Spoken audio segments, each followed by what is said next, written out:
Oh dear, dear, dear, dear, dear, dear. It's another very, very tricky, very disappointing result away from home. Look, everything I'm about to say is under the precursor of, yes, the lads are tired. Yes, there's a lot of injuries. We know all this. There's no need to go on about it like a broken record. The lads are giving everything for the shirt. Yes, 100%. Couldn't agree more. Okay. But there are little nuances into this defeat that are more than that, and we still have to look at every individual game. Otherwise, what's the point? As much as we don't really want to look back into that game, but yes, Tottenham have beaten Newcastle 4-1. Horrible week for Newcastle. Great to see Wilson and Longstaff back,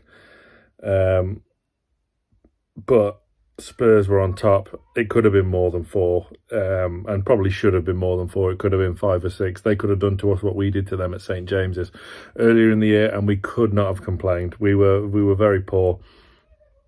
Yes, again, the lads are tired, but some of that defending on display today was absolutely appalling.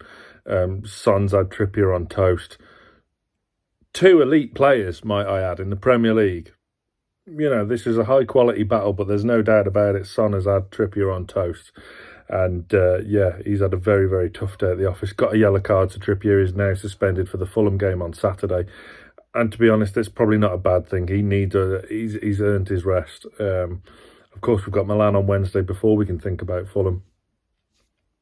A couple of points I do actually want to make, because early on I kind of saw that this was how the game was going to go.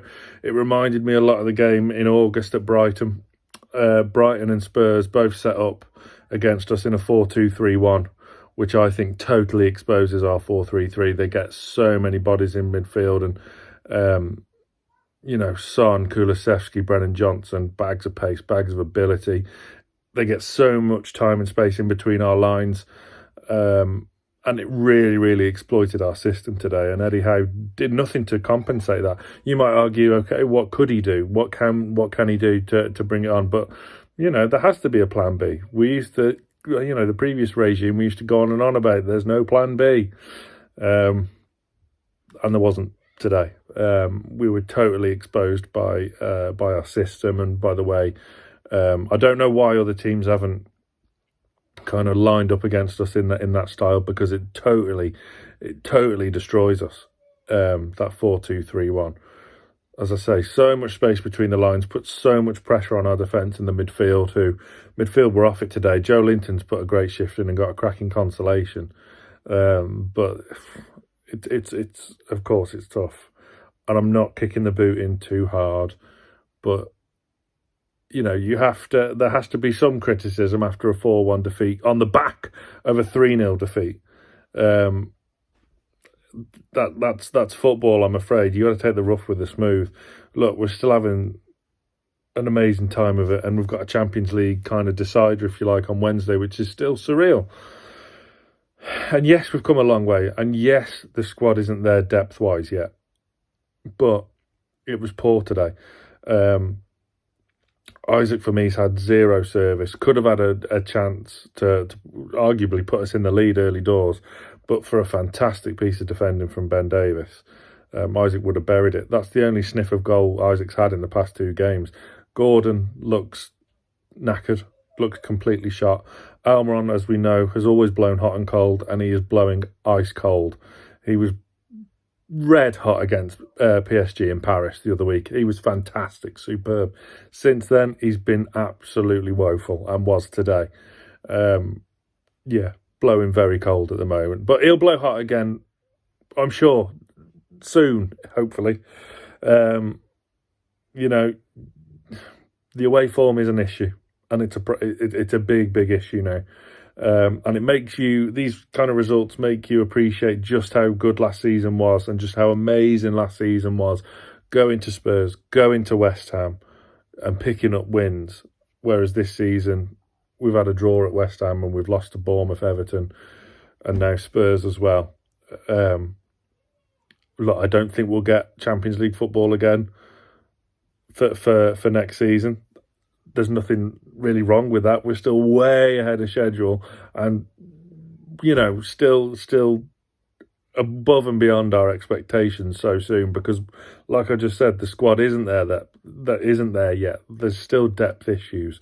We're still bringing on Matt Ritchie, who I love, one of the most important players in the past 10 years, as you'll know, for watching NFTV. Always stuck up for him and the likes of Dummett, Lascelles, blah, blah, blah, blah, blah. But, you know, we're missing Botman. Harvey Barnes isn't far off. He'll be like a new signing, that old adage. We're missing Tonali. You know, we're missing so many players, and it's not sustainable. Of course, it was going to catch up with us at some point, but we're doing okay at home. We're beating these big teams at home, but away from home, we then look tired, disjointed. So I don't know. Look, where do you sit on this situation? I'm not going to criticise anyone's opinions. Yes, what I don't like is, oh, give your head a wobble, Sam. No, there are two sides to this argument, and I've just laid them out. Yes, of course, we know the lads are tired, but there are still fundamental things and a few tactical nuances that we just did not get right today. And that's the balanced view of it. Look, Lee's down at the Tottenham Stadium, and he'll bring you, as always, the vlog and the last word. Joe has been to the women's game today. They're safely through to the fourth round of the Women's FA Cup after a 5-0 win over Stoke, so that's brilliant. It's just a shame. You know, it's now back-to-back away defeats in the Premier League for Newcastle. Huge game on Wednesday for AC Milan. Huge. Back at home, we have to make St James's a fortress again. We can't have it at the same like it was Dortmund at home. This one is colossal, absolutely colossal. So there you are. Let me know your thoughts on the game in the comments. Lee and Joe have videos coming up later as well. Stay tuned to Newcastle Fans TV.